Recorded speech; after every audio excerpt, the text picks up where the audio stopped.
Olá pessoal, tudo bem?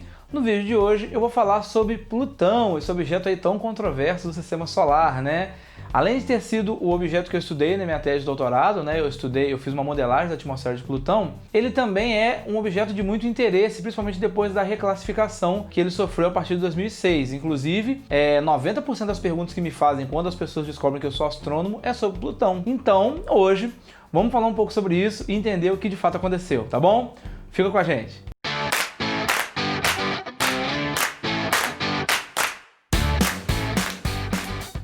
Eu vou dividir esse vídeo aqui em três partes. Na primeira parte, eu vou falar um pouco da história desse objeto, né? Sua descoberta, nomenclatura e outros fatores relevantes.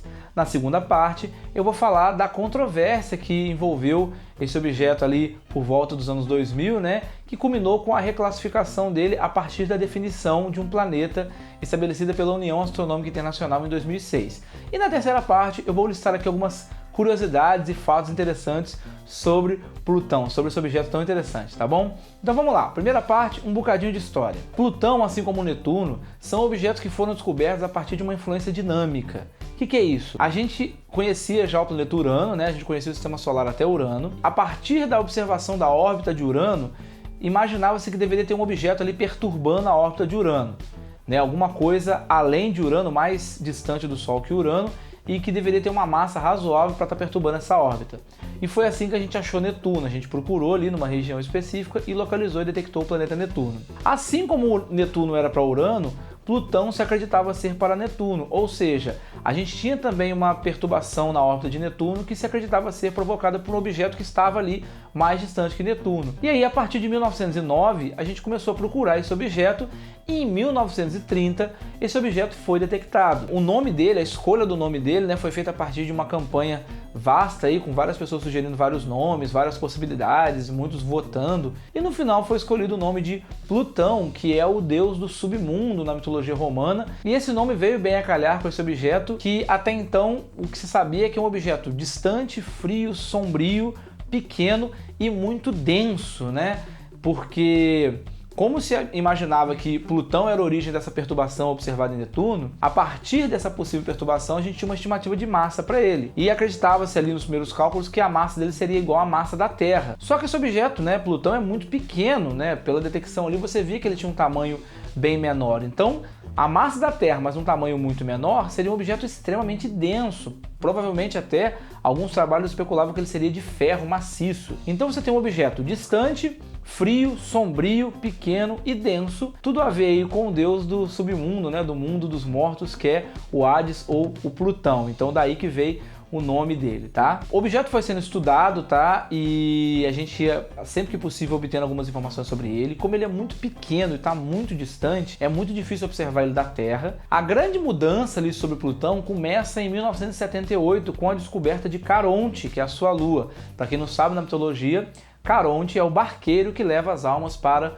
o mundo dos mortos, tá? Então, uma vez que o nome do objeto é Plutão, a nomenclatura dos objetos em torno relacionados a ele vai seguir ali a mesma linha mitológica, tá? Então Caronte foi descoberto, e aí tem um detalhe muito importante. Determinar a massa de um objeto assim é muito complicado, tá? Porque você tem ali fazer o imageamento, aí você tem o brilho, algumas informações de espectroscopia para tentar determinar ali os elementos químicos que compõem aquele objeto, o tamanho, uma possível determinação de temperatura, tudo isso para tentar estimar a massa. Mas se o objeto tiver uma lua, um satélite, aí o trabalho fica muito mais fácil por causa da terceira lei de Kepler, né? Então, por exemplo, no caso de Plutão e Caronte, se você sabe o período de rotação de Caronte, né, o tempo que ele demora para dar uma volta em Plutão, e você sabe a distância que ele está de Plutão, o raio orbital dele, você determina a massa de Plutão com muita precisão. E aí, com a descoberta de Caronte em 78, a gente teve uma determinação precisa da massa de Plutão, e aí veio a primeira surpresa. A massa de Plutão não era nem perto de uma massa terrestre como a gente acreditava. Na verdade, ele tem 0,2% da massa da Terra, muito pequeno em relação à massa da Terra. E isso levantou aí algumas questões. A primeira delas é que, bom, se ele não tem essa massa toda, se a massa dele é tão pequena, então aquelas perturbações que a gente achava que Plutão que estava provocando na órbita de Netuno devem vir de outro lugar. Com isso ganhou força uma teoria que vinha ali desde a década de 50 do cinturão de Kuiper. Deixa eu falar o que é isso. A gente tem no Sistema Solar o seguinte: Mercúrio, Vênus, Terra, Marte, um monte de pedregulhos, Júpiter, Saturno, Urano e Netuno. Ou seja, Entre Marte e Júpiter tem ali um disco de várias pedras, de vários asteroides, que nós chamamos de cinturão principal. A partir da década de 50, a gente acreditava ali, a partir de algumas teorias, que deveria existir um cinturão desse fora também, lá depois de Netuno. E esse cinturão ganhou o nome de cinturão de Kuiper, e essa teoria ganhou força depois da detecção de Caronte. Além disso, teve uma outra questão interessante, que é o seguinte, existe um objeto no cinturão principal chamado Ceres, tá? O Ceres é um asteroide enorme, muito grande, redondo, tá aparecendo uma foto dele aí na tela. O Ceres foi detectado ali em 1801, e na sua detecção ele foi classificado como planeta, né? Ele seria o quinto planeta do Sistema Solar, depois de Marte ali, antes de Júpiter. E só depois, quando veio a definição de asteroide e tal, que o Ceres foi classificado como um asteroide muito grande, mas um asteroide. E aí, quando a gente detectou a massa de Plutão com precisão em 78, Plutão se aproximou muito mais de Ceres do que dos outros planetas. A partir de 1990, tá? Começaram a ser detectados outros objetos daquele cinturão, né, o cinturão de Kuiper. E aí começou a ter uma enxurrada de detecção, a gente começou a achar um monte de objetos lá no Sistema Solar Exterior, um monte de asteroides. A partir dos anos 2000 veio a controvérsia, que é a segunda parte desse vídeo. Então vamos lá. Bom, ali entre 2003 e 2005 foram detectados vários objetos no cinturão de Kuiper, mas 3 chamam a atenção, que são Eris, Almeia e Makemake.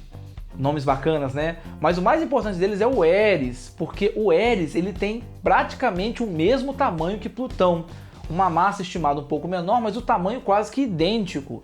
Tá? Eris seria, inclusive hoje, algumas pesquisas consideram Eris como um planeta gêmeo de Plutão, ou seja, ele é um planeta muito parecido, quase idêntico a Plutão em outra posição. Tanto que na sua detecção, Eris foi considerado o 10º planeta do Sistema Solar. E aí por isso que, inclusive, é isso que motiva o seu nome, né? Eris, que é a deusa da discórdia. E a partir daí, né, com esses objetos, você tem um problema, que é o seguinte, você tem Plutão, que é um planeta lá, mas você tem Eris, Almeia, Makemake e o Ceres aqui do cinturão principal, que são muito parecidos entre si e que são muito parecidos com Plutão. E o Plutão, ele está muito mais perto desses 4 objetos do que dos planetas. Ele parece ser da mesma família que esses 4, sabe? Que esses 4 asteroides. Então, a gente precisa discutir isso. E aí começou uma discussão sobre a definição de planeta, porque até então a definição de planeta era uma definição histórica, né? Pela descoberta e tal. E aí agora a gente viu que a gente precisava de uma definição formal. Se nós vamos classificar os objetos, né? Esse é planeta, esse é asteroide, esse é cometa, a gente precisa de uma definição formal. Ciência funciona com definição formal. Então começaram a surgir algumas propostas de definição. E aí surgiram 2 grandes propostas. A primeira proposta, ela definia planeta a partir de 2 regras. A primeira é o objeto tem que girar em torno do Sol. E a segunda regra é a seguinte: o objeto tem que ter massa o suficiente para obter forma esférica através do equilíbrio hidrostático. Você já deve ter visto aí algumas fotos de asteroides e cometas em que eles têm uma forma meio disforme, né? São umas pedras meio deformadas, quase nenhum deles é redondinho. E aí quando você vai olhar para luas e planetas, é tudo muito bonitinho, redondinho. O que acontece? É que um objeto, dependendo da massa que ele tem, a gravidade dele começa a ficar intensa o suficiente e aí ela começa a deformar ele, a mudar a forma dele, e ele vai assumir uma forma esférica por causa de uma coisa chamada equilíbrio hidrostático. Então qualquer objeto, quando ele adquire uma massa grande o suficiente, ele vai se arredondar. Então essa era a segunda regra da definição. Seguindo essa definição, Almeia, Makemake, Ceres e Eris, assim como Plutão, deveriam ser classificados como planeta. Então a gente teria no mínimo 13 planetas no Sistema Solar e contando, porque a gente ainda estava detectando objetos, estamos até hoje, no cinturão de Kuiper, porque é muito longe, é difícil detectar, mas a gente tem muito objeto detectado ali. E aí detectou um objeto que atende essas 2 características, é um planeta novo. Essa definição, por muitos astrônomos, era vista como uma definição não muito pragmática. Por causa disso, você vai ter que ano a ano ficar atualizando o livro de ciência e catálogo com planetas novos, então não é algo muito prático. E como definição é uma coisa arbitrária, a gente escolhe a classificação e passa a classificar, vamos tentar escolher uma classificação que seja mais eficiente para a gente. A segunda proposta de definição é incluir as 2 primeiras regras, girar em torno do Sol e ter massa para ficar redondo. E a terceira regra tem que ter uma órbita limpa, ou seja, tem que ser um objeto grande o suficiente, com massa suficiente, para que a sua relevância gravitacional ali na órbita tenha limpado aquela órbita, tenha tirado eventuais asteroides e pequenos objetos e pedregulhos que estejam no caminho que ele faz em torno do Sol. Bom, e aí você tinha essas 2 propostas de definição competindo entre si, né? A primeira com 2 regras, a segunda com 3 regras, incluindo aí a questão da órbita do caminho orbital limpo. Aí aqui entra um personagem muito importante nessa história, que é a União Astronômica Internacional. É a IAU, né, na sigla em inglês.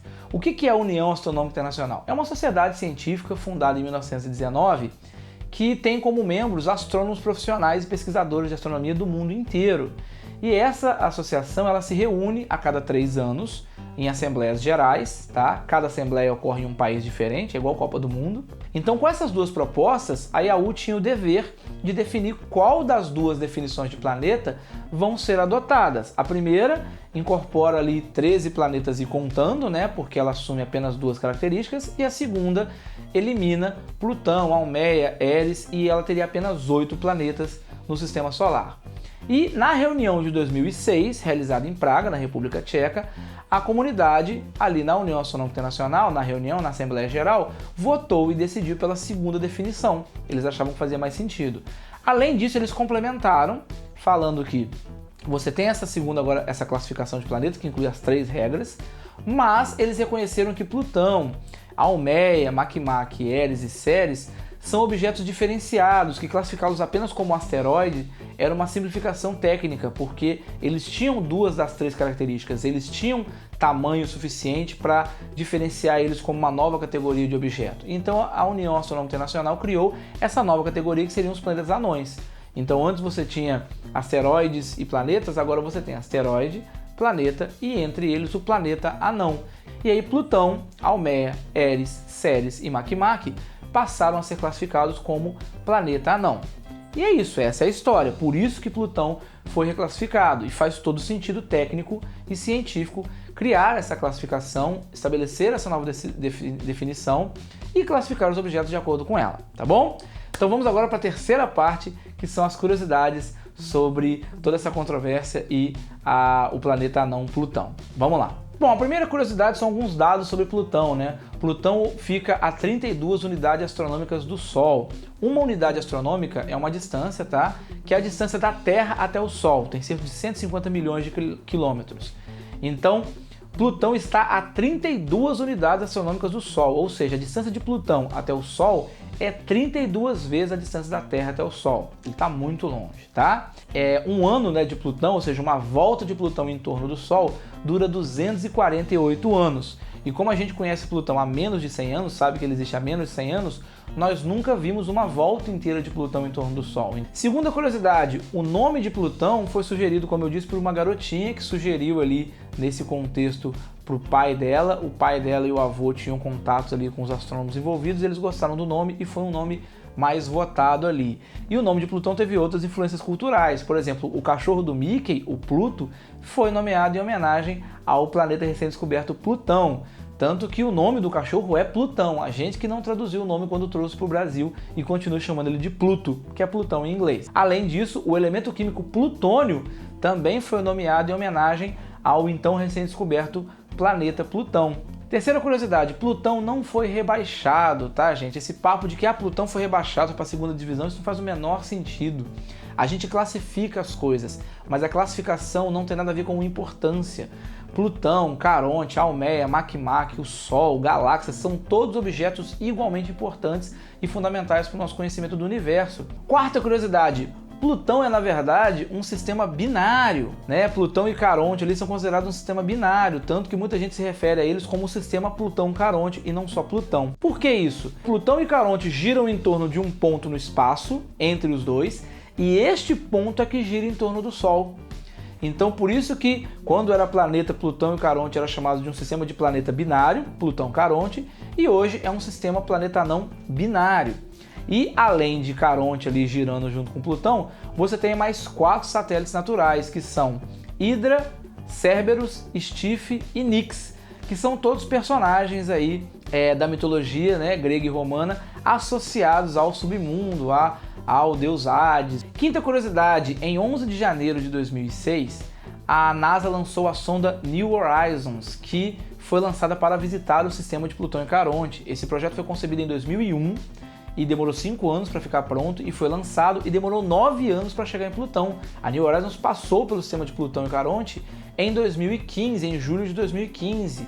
E ela estava tão rápida, ela foi acelerada ali por estilingues gravitacionais para ter uma velocidade tão alta que ela não tinha como ter combustível para frear e pousar no sistema, por isso que ela passou pelo sistema. Na verdade, ela passou entre Plutão e Caronte, num cálculo muito preciso e com algumas correções que foram feitas ao longo da viagem. Na verdade, essa curiosidade explica por que a Sociedade Americana de Astronomia e a NASA como um todo eram contra a definição de planeta que excluía Plutão. A missão toda foi concebida para ser a missão para visitar o último planeta do Sistema Solar.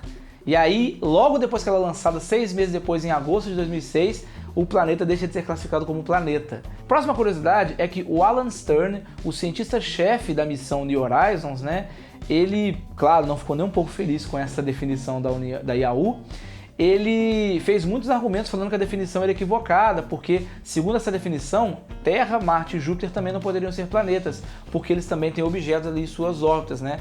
A Terra, por exemplo, tem um monte de objeto pequenininho na órbita da Terra, chamados NEAs, né? Os Near Earth Asteroids, que são os asteroides próximos da Terra. Muitos aí pipocam nas notícias de que está perto, pode cair, não pode cair.